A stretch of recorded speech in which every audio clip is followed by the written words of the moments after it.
Hello ladies and gentlemen, and welcome back to Fantasy Football, and welcome to my video. It is time for Game Week 8 preview. Now as always, we're going to quickly go back to the previous game week and see how well I did, and then I'm going to go through Game Week 8. I'm going to go through each of my players. I'm going to give you guys my predictions on how well they're going to be performing in Game Week 8. And then at the end, I'm going to talk about some of the transfers that I'm thinking about for this coming game week. I also wanted to talk to you guys about Game Week 9 as well. I think it's quite important because whichever transfers I go with is going to definitely impact Game Week 9, because I think I can hold my wild card for a little bit more longer.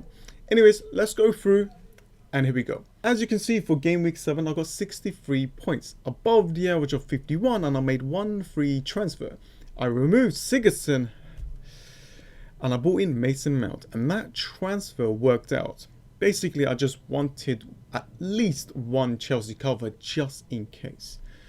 So that transfer worked, and as you can see, my overall rank stands in 151,399.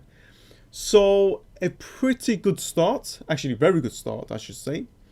And this is like a make or break kind of situation now. If I go above the average for Game Week 8, then I will definitely probably be in the top 100k. But if I get below the average, or if I don't do well at all, I can completely drop. So the margins are very, very small. But the rankings could completely change. Because the overall points is very close. You know, if you take a -4, then you drop around 50 to 100k. So like I always say, don't take additional hits.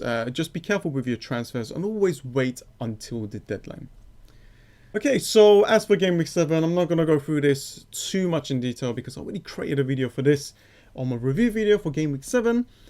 Ryan with 4, Van Dijk with 8, Zinchenko with 2. I'm so happy that he actually played because I desperately needed him.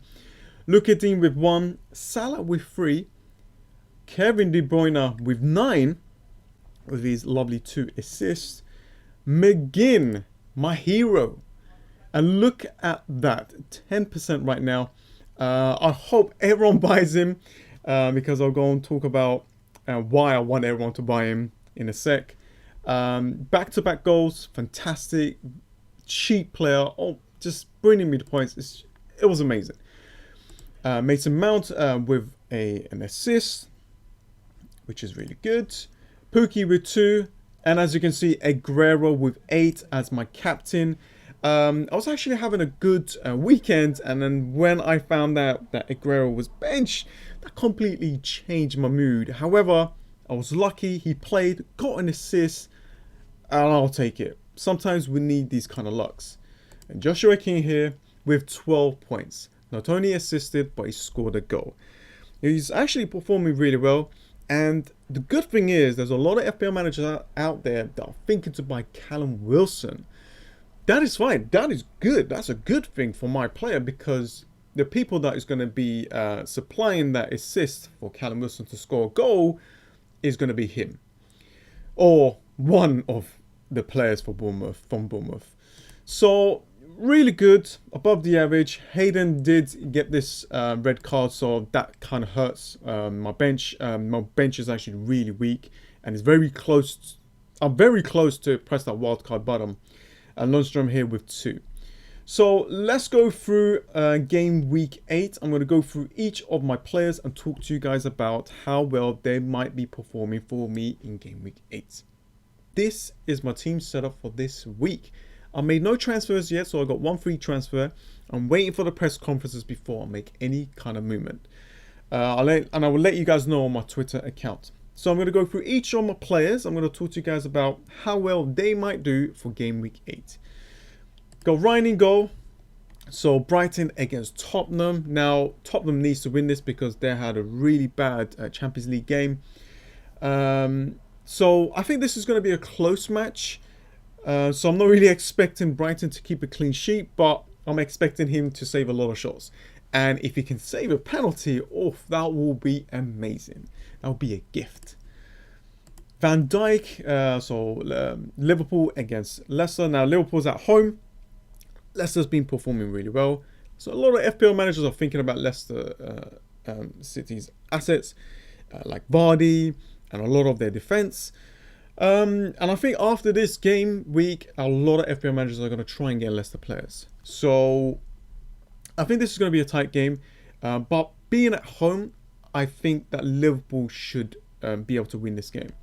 But it's going to be very close. And if it becomes this, if the result's like 1-0 or something like that, Van Dijk could get a lot of bonus points here. Now, Zinchenko, Manchester City against Wolves. Wolves are playing on a Thursday, so this is going to give Manchester City a better time to kind of recover from the Champions League game. I hope he plays because this is a great fixture for Manchester City to actually keep a clean sheet as well. I do have Lundstrom against Watford, so that might be an option there. But I don't know. I haven't decided on what I'm going to do right now, who I'm going to be benching. So moving on to that, I'll go and talk about Manchester City in a sec. Now, Mcginn against Burnley. This is going to be a difficult game because it's going to be away, but I still feel like this is going to be a close game. And Mcginn, you know, being on the corners and free kicks, this will probably give him a high chance to get some returns. And for me, I want to keep him. I want to keep him at least for the few game weeks, and then decide to move him on later on. Next up, I've got Salah here as my captain choice for now. I'm a bit scared of captaining Aguero because there might be a rotation there with Jesus. But I'm going to listen carefully on this press conference from Manchester City, and I'm going to see what information that I get. But for now, I've got Salah as my captain. It's going to be a close game, but we'll see. Now, the big decision now and the problem in my team is Kevin De Bruyne. Now, if I find out that he's out for... So, if he's out for this game week and he's out... Let's just say, example, he's out for game week 9 and game week 10. For me, I would get rid. That's just my opinion. That's what I would do. If you got him like 9.5 and now he's 10 million... and he's out for then at least the next 2 game weeks, then you can put him on the bench. But that all depends on what bench players that you have. Then you'll be a little bit weak, but he's a fantastic player. And I think I can take that risk, but I have to watch. I have to listen to the press conference and make a decision then. I can't make a decision now without any kind of proper information. And I want to wait until the deadline. That's what I want to do. Alright, so John McGinn, Norwich. This is going to be, I think it's going to be fantastic here. I can see a lot of goals here. And John McGinn is pretty much one of Aston Villa's best players right now.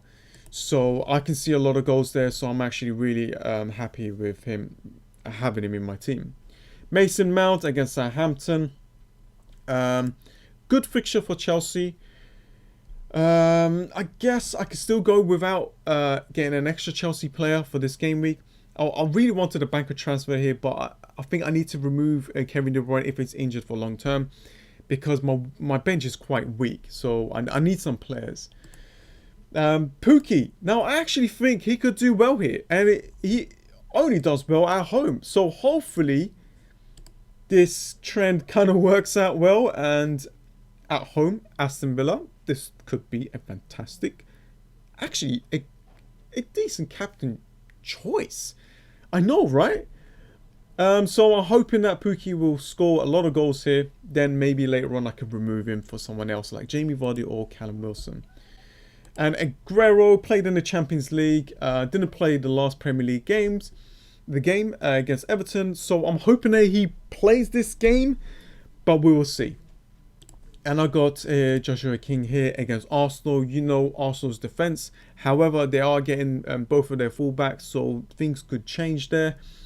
But I think for the next couple of game weeks, actually quite a lot of game weeks here, I think we need to start thinking about getting some Bournemouth players. And my bench, I just have Lundstrom. That is it. I might even play him instead of Zinchenko. But yeah. That is about it for my team for game week 8. I mean, the team is not bad. If Aguero plays and I remove Kevin De Bruyne, if I find out he's injured for long term, this is a very good team going on to game week 8. I hope that I can get a decent score or above the average. That's all I'm looking for, so I can maintain this rank.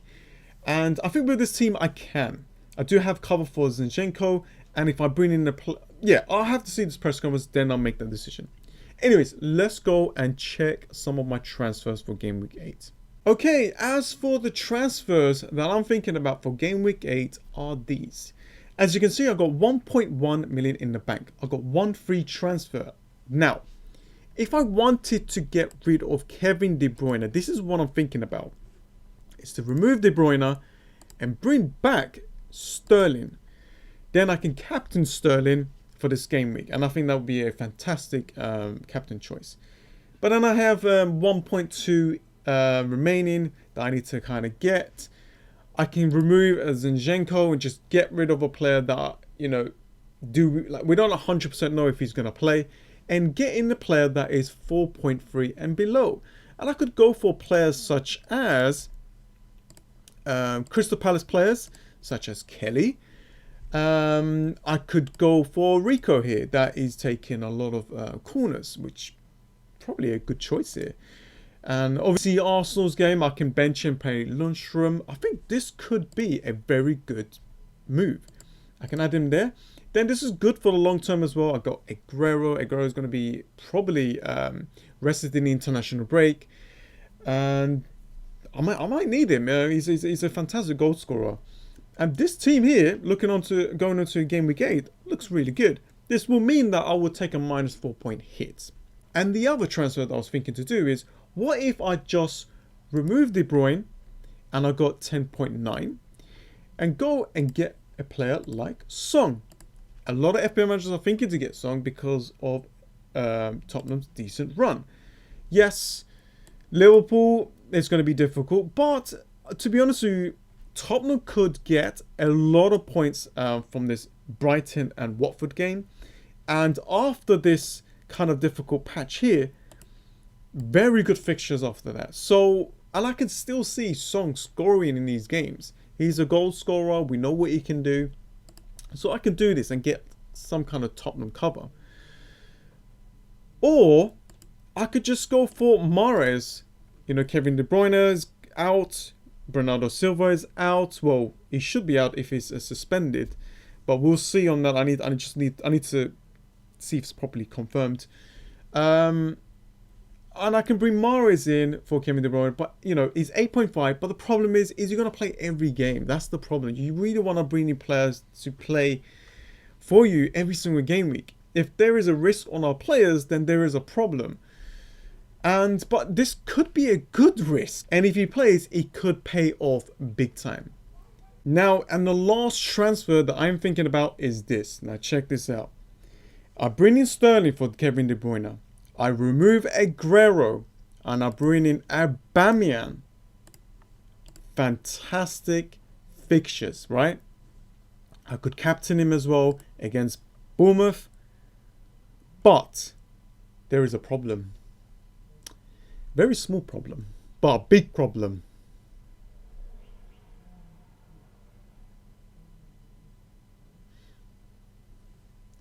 Minus 0.1.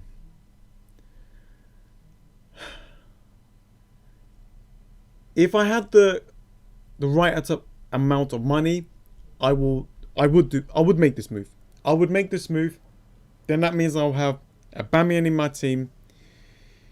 But it's still a risk because Aguero could play, and I don't know. We'll see. So those are some of the transfers I was thinking about. But for now, I need to wait and see. I need to get more news on Kevin De Bruyne's injury, and then I'll make my decision. Those are some of my thoughts on what I'm going to be doing. I do have Lundstrom just in case if any of my players are benched or not playing.